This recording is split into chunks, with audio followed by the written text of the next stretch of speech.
পতেঙ্গা সমুদ্র সৈকত চট্টগ্রামের অন্যতম পর্যটন স্পট, অথচ এই সমুদ্র সৈকতের সৌন্দর্য আজ বিলীনের পথে। সৌন্দর্য বর্ধনে লাগানো গাছ ও বাগান নষ্ট করে বসেছে ৫ শতাধিক দোকান। নাগরদোলা, বিচ, বাইক সহ বিভিন্ন ব্যবসা গড়ে নষ্ট হচ্ছে সৌন্দর্য। অভিযোগ রয়েছে এসব ব্যবসা প্রতিষ্ঠান থেকে লাখ টাকার চাঁদাবাজিরও। এতে মুখ ফিরিয়ে নিচ্ছেন পর্যটকেরা। চট্টগ্রাম থেকে সাইফুল মাহমুদের তথ্যছবিতে বিস্তারিত থাকছে ইমরুল কায়েসের রিপোর্টে।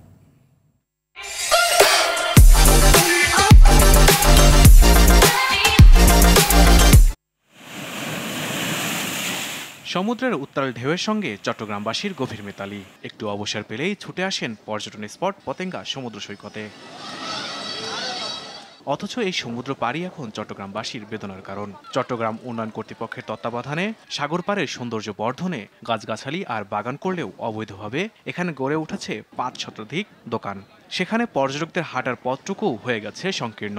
পর্যটকদের বসার জন্য বানানো রঙিন ব্লকগুলো খাবারের অস্থায়ী দোকানে ঢাকা পড়েছে। ওয়াকওয়ের পাশে নাগরদোলা সহ বিভিন্ন রাইড বসিয়ে দখল হওয়ার অভিযোগ পর্যটকদের। স্মৃতি ফ্রেমে আমাদের আবদ্ধ থাকে, এই জন্য আমরা ফিরে আসি। বাট এর আশেপাশে ছোটখাটো দোকানগুলো যদি না থাকতো তাহলে আরো ভালো হতো। কেউ রোড ট্রিপে আসে বা কেউ যদি রোড থেকে দেখতে চায়, বিচটা আসলে এখন ব্লকড হয়ে গেছে। মেয়েদের জন্য বা সবার জন্য একটা পাবলিক টয়লেট অথবা রেস্টরুম থাকাটা খুবই ইম্পর্টেন্ট। দোকানপাট আছে, এই দোকানপাটগুলো সমুদ্র সৈকতের সৌন্দর্যটা নষ্ট হচ্ছে। ওয়াকওয়ের সৌন্দর্য নষ্ট করে একটি প্রভাবশালী মহল জায়গা দখল করে চাঁদাবাজি করছে বলে জানান এই ব্যবসায়ী নেতা। তাদের জিম্মি আজকে দোকানদার সব, এমনকি আমি সব জিম্মি। একটি মহল নিয়ে এখানে তারা বলতেছে এখানে কাকে কাকে দেয়, দিয়ে তারা এগুলো ভাগ বটরা করে।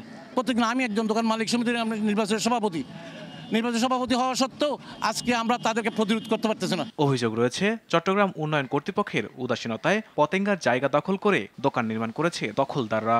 উন্নয়ন কাজটা এখনো চলমান, এখানে কিছু টং দোকান বসে গেছে। এখন আমরা যদি আজকে উচ্ছেদ করলাম, কালকে উচ্ছেদ চলে যাবে, কালকের পরে পরশু দিন তারা আবার বসে যাবে। তাহলে উচ্ছেদ করে আমি যদি ওইটা উন্নয়ন পরিকল্পনা নিয়ে আসতে না পারি, তাহলে বারবার উচ্ছেদ করতে থাকবো, ওরা বসবে।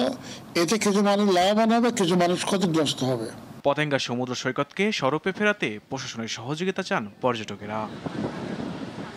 ইমরুল কায়েস, RTV।